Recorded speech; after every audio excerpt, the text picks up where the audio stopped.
Do you have a presentation coming up for school or work very soon? Perhaps it's a presentation with PowerPoint, or maybe you need to do an on-camera presentation of some sort. You know, we all have to give a presentation at some point in our lives, so we might as well make it a memorable one.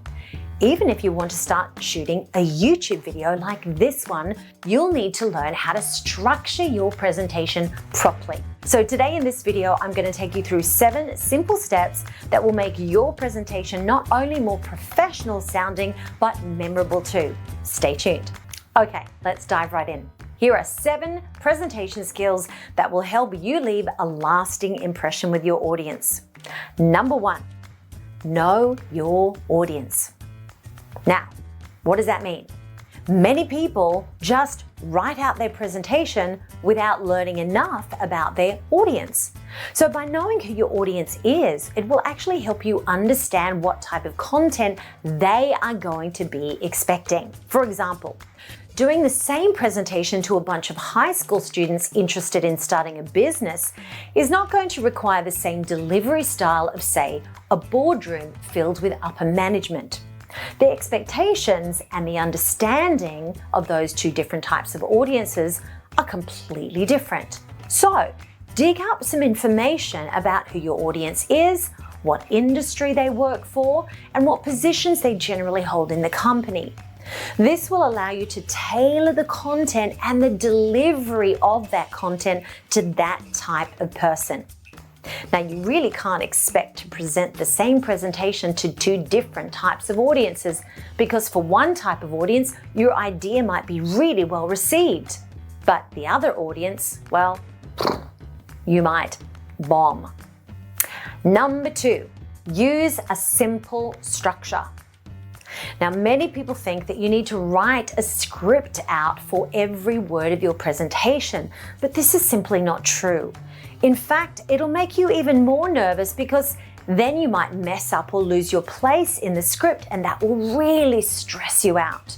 So instead, start by designing a really simple structure or framework and then stick to it, but make sure that each section builds upon the last to keep it flowing.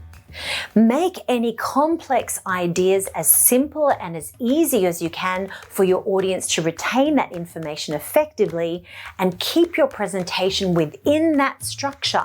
That's the best way to present, because then you can be flexible within the structure, which will allow you to change things up as needed for different types of audiences. Number 3, use visuals. When you're building your presentation, use as many visuals as possible. The graphs, the charts, the graphics are all going to make it much easier for you to remember, and it will also help you engage your audience even more. Let's face it, nobody likes hearing somebody speak for hours without any visual stimulation, especially since about 65% of all people are visual learners. If you use graphics and illustrations in your presentation, you'll be at least relating to a large proportion of your audience. Remember the old saying, a picture is worth 1,000 words. A picture can make a powerful impact on your audience and leave a lasting impression. So use pictures. Number 4, use repetition. Don't be afraid to use repetition. Don't be afraid to use repetition to help people remember the most important points of your presentation. Repetition helps information stick. Repetition helps information stick. Do you get it? A common structure that many people use is simply this. Tell them what you're going to tell them. Then cover those points in more detail in the body. Then tell them what you told them by giving the audience a recap.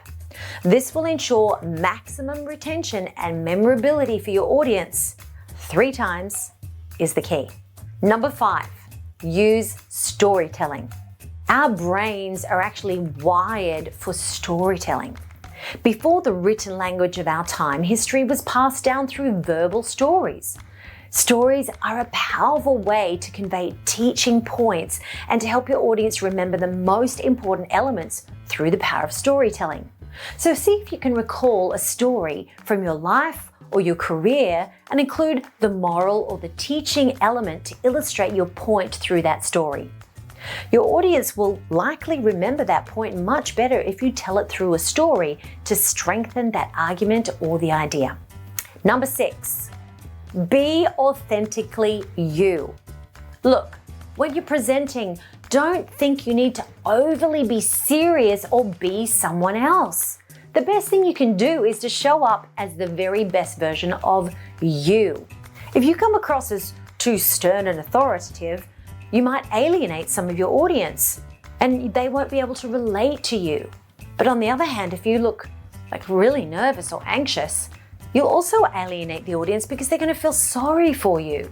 Either way, it's distracting to the message, and that is the goal of your presentation. The goal, of course, is to be relatable, relate that information to the audience in an informative and engaging and entertaining way. So loosen up. Show up in a relaxed and calm state if you want to make a lasting impression. Number 7, practice, practice, practice. So many people spend hours and hours building their presentations and they barely leave enough time to practice the delivery of that presentation. However, the delivery is the most important part. A smooth and confident delivery will help your presentation hit the mark and leave your audience with that takeaway that is the most important. The important elements, of course, is your confidence and knowledge of those slides. If you know each slide by heart, you'll be able to smoothly transition from one slide to the next without having any embarrassing gaps in your content. Try practicing out loud in front of a camera or in front of your family and friends, and then ask for some constructive feedback to help you improve. So there you have it, 7 presentation tips to leave an impression. Now let's do a quick recap so you can remember it more easily. 1, know your audience. 2, create a structure. 3, use visuals. 4, use repetition. 5, tell a story. 6, be authentically you. And 7, practice, practice, practice. Thanks for watching. If you liked this video, please check out the other videos on my channel. I'm sure you'll like those too. See you next time.